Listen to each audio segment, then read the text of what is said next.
غينيا تذيق المنتخب الجزائري الهزيمة.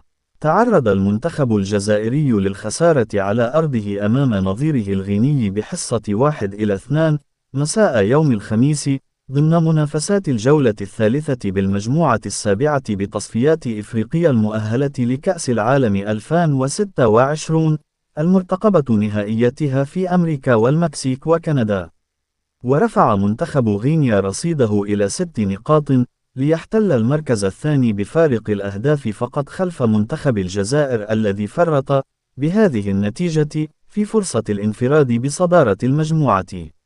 وتضم المجموعة منتخب بوتسوانا صاحب المركز الثالث برصيد 3 نقاط والذي يتفوق بفارق الأهداف فقط عن أوغندا وموزمبيق الرابع والخامس على التوالي، فيما يتذيل منتخب الصومال ترتيب المجموعة بدون نقاط.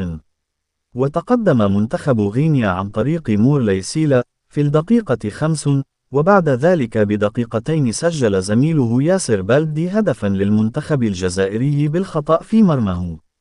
وبالوصول إلى الدقيقة 63 سجل أجويب كامارا الهدف الثاني للمنتخب الغيني على أرضية ملعب نيلسون مانديلا، بينما لازم العقم الهجومي المنتخب الجزائري حتى نهاية المقابلة.